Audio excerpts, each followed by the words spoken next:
Ka-travel body. Today is Thursday and it's January 8, 2026.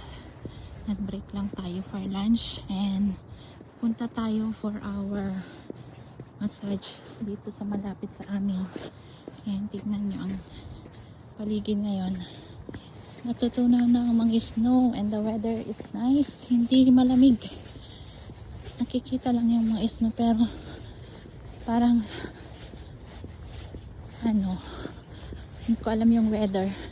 Hindi ko chinek na pero kayang-kaya ng mga kamay natin na hindi naka-gloves ngayon. On our way sa ating massage. Ang lapit ng mukha ko. Hindi ko nadala yung pangmalakasang pang video ko. Tignan nyo, may araw nga. So, let's go for our lunch break. Meron tayong massage.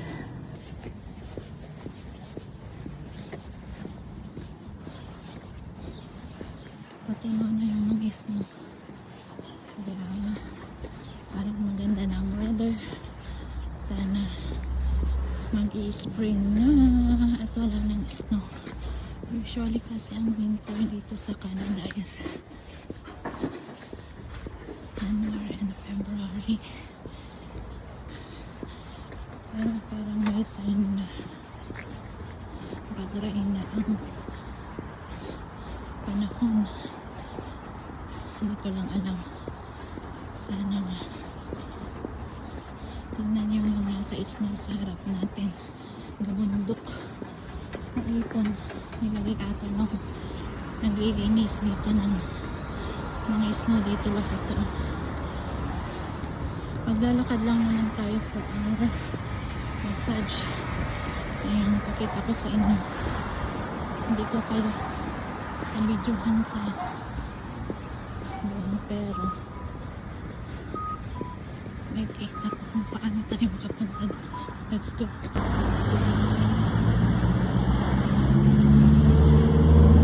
Pinatay natin kasi nag-cross tayo ng road and we are back.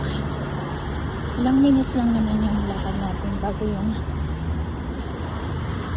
massage therapy na clinic na malapit sa amin.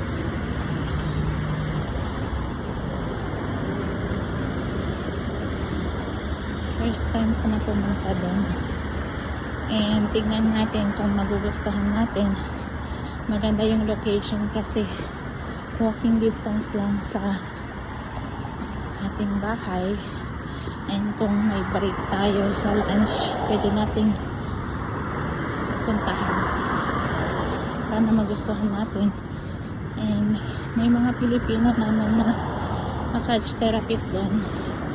Sana mataon tayo din. Hindi ko pinili kasi first time ko lang pumunta pero sana okay ang massage natin.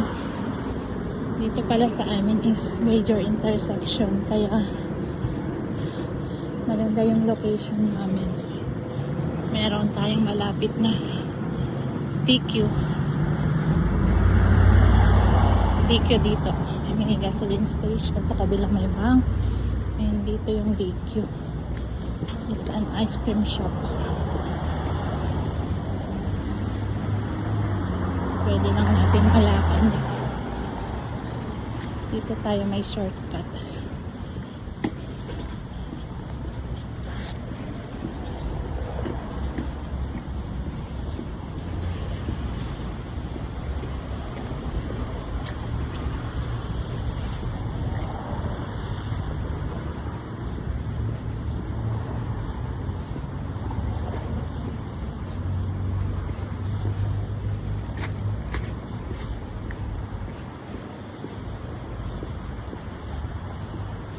I think mga 5 minutes walk lang siguro ito.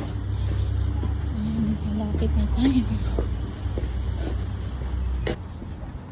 Exactly on time. Ito Advantage Health Center.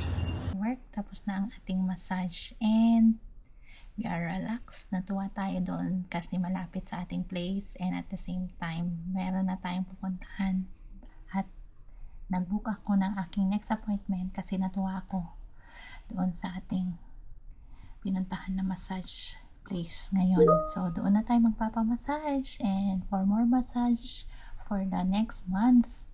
And let's enjoy our benefits of work. And if you live nearby, it is located in Kell and Shepherd, North York, Toronto, Ontario, Canada.